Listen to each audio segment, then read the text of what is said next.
Saudara-saudara, selamat malam. Mari kita bersama-sama masuk dalam doa.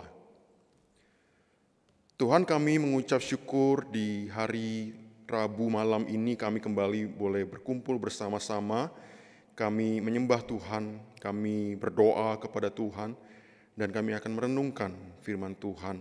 Biarlah Engkau menolong kami semuanya dalam perenungan pada malam hari ini. Dalam nama Tuhan Yesus kami berdoa. Amin. Bapak Ibu Saudara, kita akan membuka satu bagian dari Alkitab, yaitu dari Yohanes pasal yang keempat. Yohanes pasal yang keempat ayat 1 sampai 19, kemudian dilanjutkan dengan ayat 28 sampai ke 30. Yohanes 4 ayat 1 sampai 19, kemudian dilanjutkan dengan ayat 28 sampai ke 30. Saya akan membacakan kita semua, dan mari kita menyimaknya. Demikian bunyi firman Tuhan. Ketika Tuhan Yesus mengetahui bahwa orang-orang Farisi telah mendengar bahwa ia memperoleh dan membaptis murid lebih banyak daripada Yohanes, meskipun Yesus sendiri tidak membaptis, melainkan murid-muridnya, ia pun meninggalkan Yudea dan kembali lagi ke Galilea. Ia harus melintasi daerah Samaria. Maka sampailah ia ke sebuah kota di Samaria yang bernama Sikhar, dekat tanah yang diberikan Yakub dahulu kepada anaknya Yusuf. Di situ terdapat sumur Yakub. Yesus sangat letih oleh perjalanan, karena itu ia duduk di pinggir sumur itu. Hari kira-kira pukul 12. Maka datanglah seorang perempuan Samaria hendak menimba air. Kata Yesus kepadanya, "Berilah aku minum." Sebab murid-muridnya telah pergi ke kota membeli makanan. Maka kata perempuan Samaria itu kepadanya, "Masakan engkau seorang Yahudi minta minum kepadaku seorang Samaria?" Sebab orang Yahudi tidak bergaul dengan orang Samaria. Jawab Yesus kepadanya, "Jikalau engkau tahu tentang karunia Allah dan siapakah dia yang berkata kepadamu, 'Berilah aku minum,' niscaya engkau telah meminta kepadanya dan ia telah memberikan kepadamu air hidup." Kata perempuan itu kepadanya, "Tuhan, engkau tidak punya timba dan sumur ini amat dalam. Dari manakah engkau memperoleh air hidup itu? Adakah engkau lebih besar daripada bapa kami Yakub yang memberikan sumur ini kepada kami dan yang telah minum sendiri dari dalamnya, ia serta anak-anaknya dan ternaknya?" Jawab Yesus kepadanya, "Barang siapa minum air ini, ia akan haus lagi. Tetapi barang siapa minum air yang akan kuberikan kepadanya, ia tidak akan haus untuk selama-lamanya. Sebaliknya, air yang akan kuberikan kepadanya akan menjadi mata air di dalam dirinya, yang terus-menerus memancar sampai kepada hidup yang kekal." Kata perempuan itu kepadanya, "Tuhan, berikanlah aku air itu, supaya aku tidak haus dan tidak usah datang lagi ke sini untuk menimba air." Kata Yesus kepadanya, "Pergilah, panggillah suamimu dan datang ke sini." Kata perempuan itu, "Aku tidak mempunyai suami." Kata Yesus kepadanya, "Tepat katamu bahwa engkau tidak mempunyai suami, sebab engkau telah mempunyai 5 suami, dan yang ada sekarang padamu bukanlah suamimu. Dalam hal ini engkau berkata benar." Kata perempuan itu kepadanya, "Tuhan, nyata sekarang padaku bahwa engkau seorang nabi." Maka perempuan itu meninggalkan tempayannya di situ, lalu pergi ke kota dan berkata kepada orang-orang yang di situ, "Mari, lihat, di sana ada seorang yang mengatakan kepadaku segala sesuatu yang telah kuperbuat. Mungkinkah dia Kristus itu?" Maka mereka pun pergi keluar kota, lalu datang kepada Yesus. Demikian bunyi firman Tuhan. Saudara-saudara, orang yang kehausan tapi tidak ada air yang bisa diminum, pertama-tama dia akan mengalami yang namanya eudipsia. Eudipsia ini artinya rasa haus yang biasa. Tapi kalau tetap tidak minum air, lama-kelamaan orang itu akan masuk ke tahap yang namanya hiperdipsia, yang artinya adalah rasa haus yang serius atau rasa haus yang hebat, tapi sementara. Dan kalau masih belum ada air yang masuk ke dalam tubuh, akhirnya seseorang akan sampai pada tahap yang namanya polidipsia. Rasa haus yang ekstrim dalam jangka waktu yang lama. Nah, saudara, polidipsia ini adalah jenis rasa haus yang saking parahnya membuat orang itu mau minum apapun, termasuk minum darahnya sendiri, saking hausnya dia. Atau bahkan minum racun pun dia rela, dia mau. Kenapa? Karena saking hausnya dia. Dan kalau sampai tahap ini pun masih tetap tidak ada apapun untuk diminum, orang itu bisa meninggal dunia. Nah, saudara, di dalam Alkitab, rasa haus seringkali dipakai sebagai lukisan untuk kekeringan atau kekosongan secara rohani. Di dalam kerohanian manusia ada begitu banyak orang yang sesungguhnya sedang mengalami polidipsia rohani. Rasa haus yang ekstrim secara rohani. Ada banyak orang, saudara-saudara, banyak bahkan mungkin orang yang mengaku sebagai orang Kristen, setiap minggu datang ke gereja, tapi ada kekeringan, ada kekosongan rohani yang parah. Dan dia berusaha untuk memuaskan kehausan rohaninya itu dengan racun yang berbentuk kecanduan-kecanduan tertentu.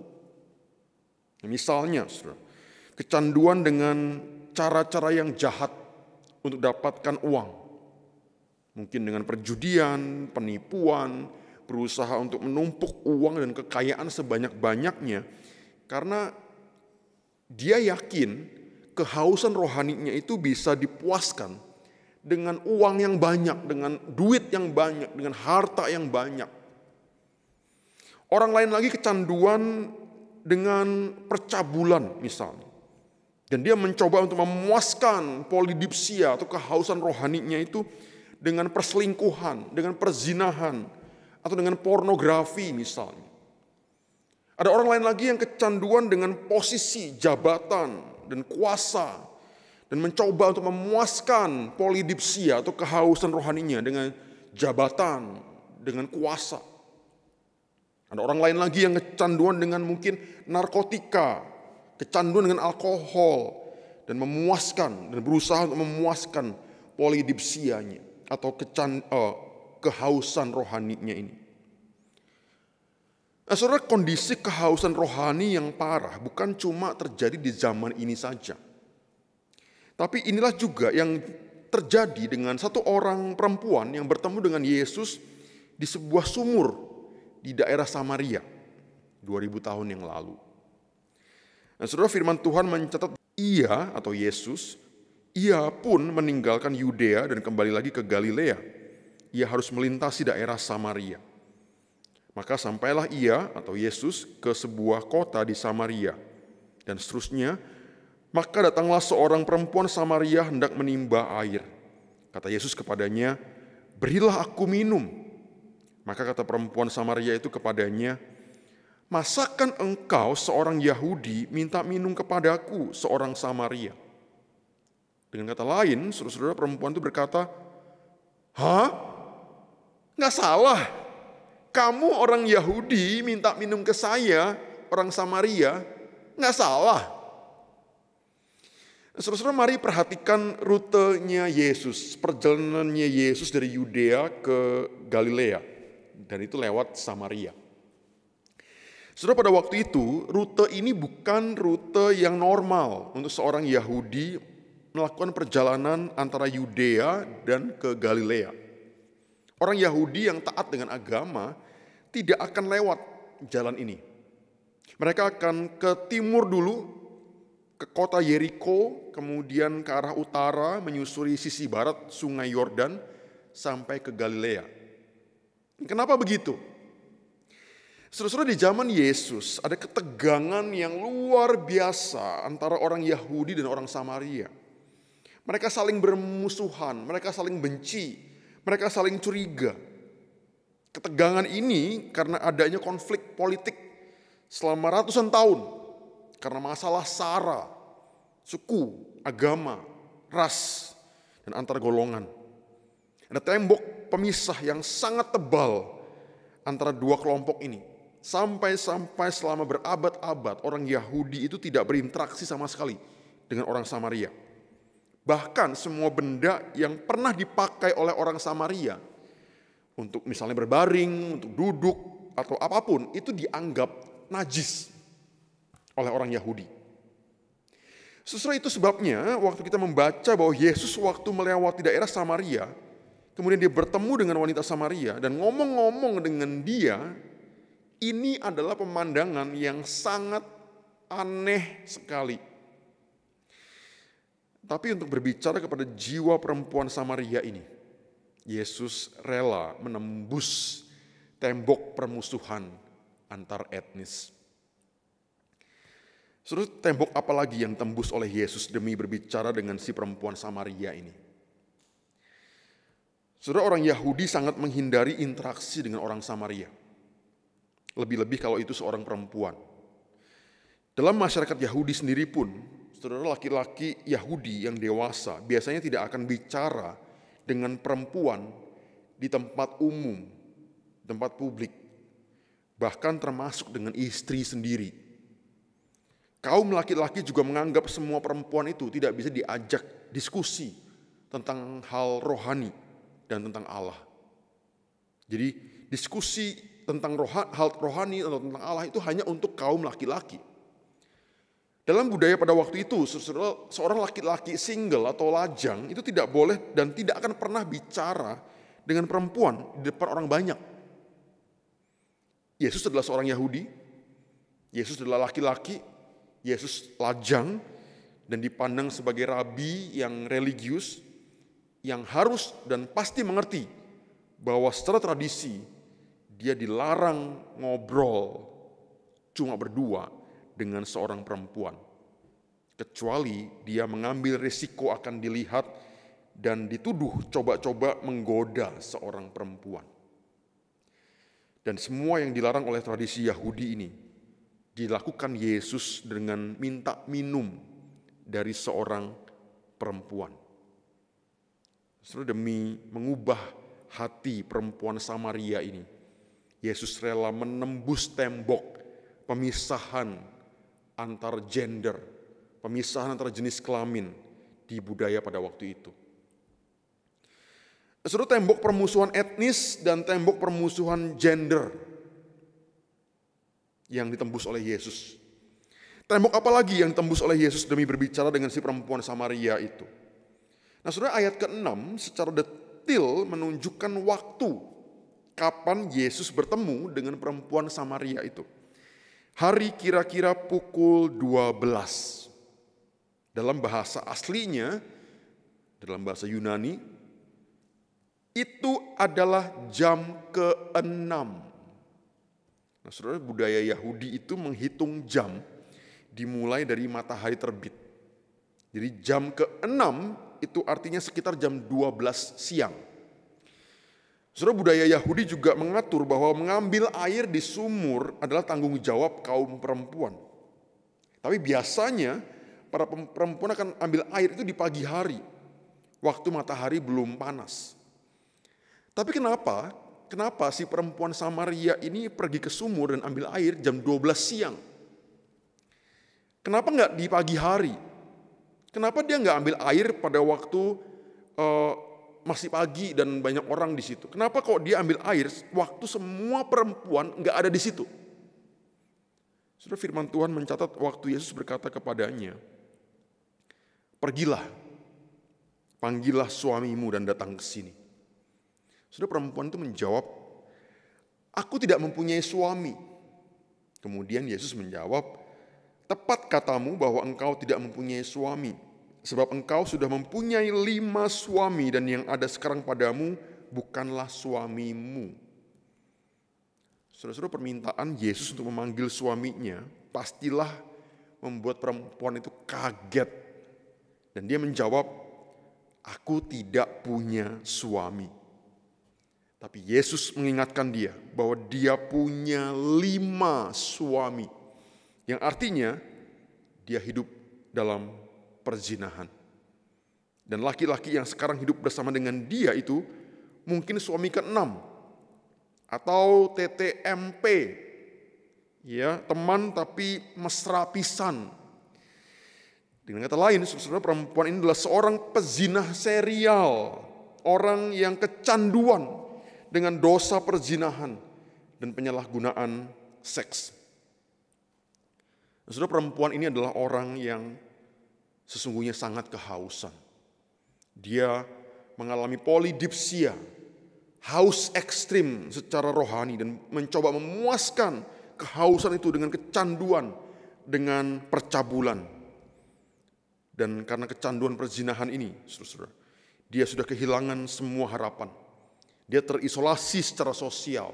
Dia hidup di luar komunitas dan dianggap sampah masyarakat. Saudara-saudara, berjalan di tengah-tengah panas terik untuk ambil air di sumur itu adalah secuil harga yang harus dia bayar untuk terhindar dari gosip. Saudara, bayangkan kalau dia datang di pagi hari, waktu ada banyak perempuan yang berkumpul di sumur itu, pasti akan ada suara-suara seperti ini. Nah, itu dia. Orangnya datang. Kalian sudah dengar belum? Dia kemarin dapat pacar lagi. Aku dengar dia mau tidur dengan siapapun loh. Karena itu dia datang di siang bolong. Dia mengharapkan kesunyian. Dia kepingin sendirian. Sebaliknya, dia menemukan seseorang yang mengenal dirinya lebih baik daripada dirinya sendiri.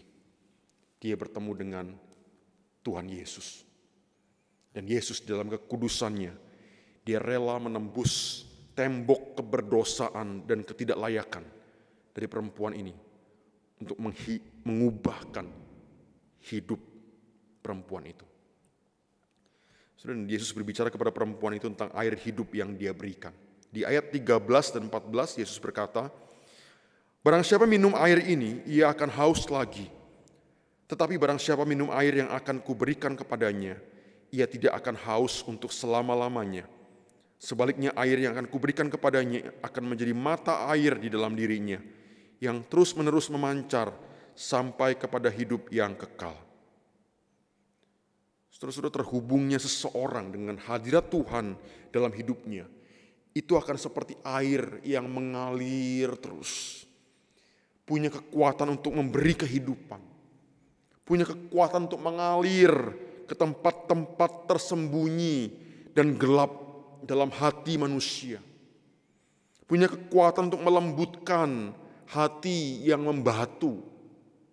Punya kekuatan untuk mengikis segala racun dan membersihkan hati kita. Punya kekuatan untuk mengubah hidup. Dan dampaknya, saudara-saudara, hidup perempuan itu diubahkan. Di ayat 28 sampai 30, maka perempuan itu meninggalkan tempayannya di situ, lalu pergi ke kota dan berkata kepada orang-orang yang di situ. Maka mereka pun pergi ke keluar kota lalu datang kepada Yesus. Saudara, perempuan Samaria itu melupakan tugasnya sebagai pembawa air, tapi kemudian menjadi pembawa banyak orang kepada Yesus. Hidupnya diubahkan karena Yesus yang rela menembus tembok permusuhan antar etnis, tembok pemisahan gender atau jenis kelamin, dan tembok keberdosaan demi datang kepada perempuan itu, berbicara kepadanya, dan mengubah hidupnya. Saudara-saudara, Tuhan Yesus mencari orang berdosa. Dia mau berbicara kepada orang berdosa. Dan kalau 2000 tahun yang lalu dia rela menembus banyak tembok penghalang, dia juga hari ini rela menembus banyak tembok penghalang untuk mencari dan berbicara secara pribadi kepada engkau dan saya. Dan perjumpaan dengan Yesus akan selalu membuahkan perubahan hidup yang sejati. Saudara-saudara, Allah mencari kita. Kita budak-budak kerajaan dosa, budak-budak kerajaan maut yang rela minum racun demi memuaskan polidipsia rohani kita. Kita yang rela meminum racun untuk memuaskan kehausan rohani kita ini. Demi mencari kita, manusia-manusia yang polidipsia secara rohani. Saudara-saudara, Kristus telah mengosongkan dirinya sendiri dan mengambil rupa seorang budak dan menjadi sama dengan manusia. Dan dalam keadaannya sebagai manusia, ia telah merendahkan dirinya dan taat sampai mati. Bahkan sampai mati di kayu salib. Saudara-saudara, di atas kayu salib itu Yesus pernah merasakan kehausan yang ekstrim. Supaya jiwa kita tidak perlu merasakan kehausan lagi. Yesus rela menembus semua tembok pemisah. Bahkan tembok maut pun ditembusnya. Supaya hidup kita yang kosong, yang kehausan, yang kekeringan itu bisa diisi dengan air hidup, yaitu kehadiran Roh Kudus. Relasi yang intim dalam kehadiran Allah di dalam hidup kita.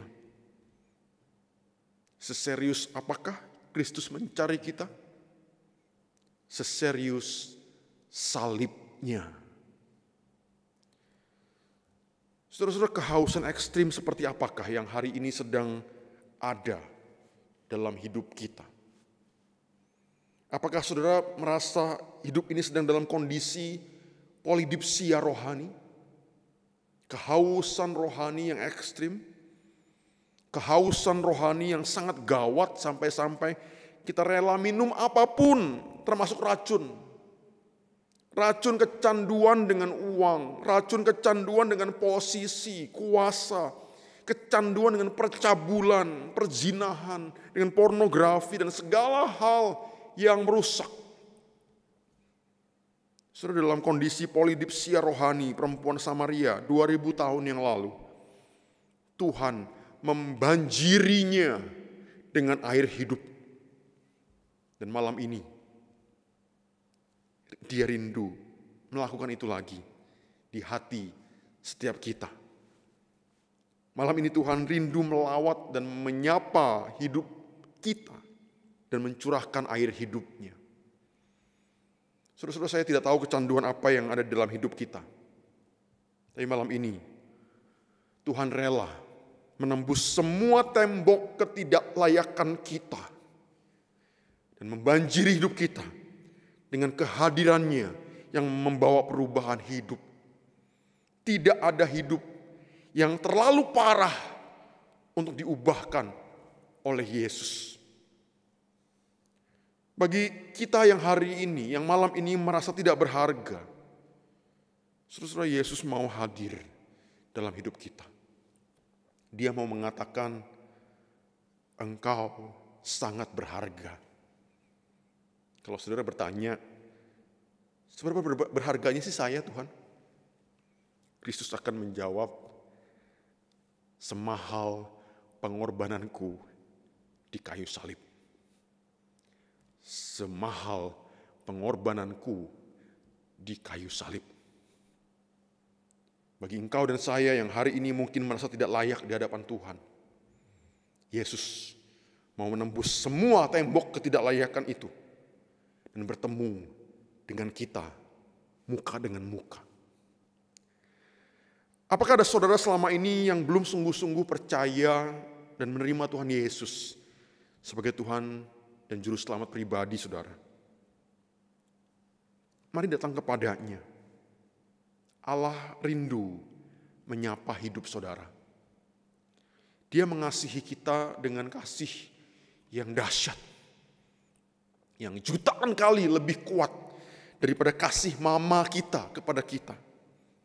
Dan dengan kasih seperti itulah Tuhan Yesus rindu mengalirkan air hidup ke dalam hidup kita yang kehausan secara rohani ini. Bagi engkau, Bapak Ibu Saudara yang sudah bertahun-tahun jadi orang Kristen, Tuhan rindu sekali lagi membanjiri hidup kita dengan kehadirannya, dengan anugerahnya, dengan pengampunannya, dan dengan kasih-Nya. Pertanyaannya, maukah kita menyambut kehadiran Yesus Kristus untuk masuk ke dalam semua ruang-ruang dalam hati yang selama ini kering, yang gelap dan tersembunyi dalam hidup kita, dan mengizinkan Dia masuk dan memuaskan kehausan hidup kita. Saudara-saudara, Yesus adalah Allah yang rela menembus semua tembok pembatas demi berjumpa dengan kita dan mengubahkan hidup kita. Dan perjumpaan dengan Yesus akan selalu membuahkan perubahan hidup yang sejati. Mari kita berdoa. Tuhan, kami bersyukur untuk perenungan kami pada malam hari ini. Kami bersyukur karena Allah sedemikian mengasihi kami. Seberapa besar Tuhan mengasihi kami, yaitu seberapa lebarnya tangan Tuhan Yesus terentang di atas kayu salib untuk kami, orang-orang berdosa yang polidipsia secara rohani ini. Kami orang-orang berdosa yang haus ekstrim secara rohani ini. Dan sampai-sampai kami rela minum racun demi memuaskan kehausan itu. Tetapi kami malam ini diajarkan bahwa relasi dengan Yesus Kristus itu akan jadi air hidup yang memuaskan kehausan rohani kami itu. Tuhan, terima kasih. Dalam nama Tuhan Yesus Kristus kami berdoa. Amin. Ya, Bapak Ibu Saudara, PA kita sudah selesai pada malam hari ini. Selamat malam, Tuhan Yesus memberkati.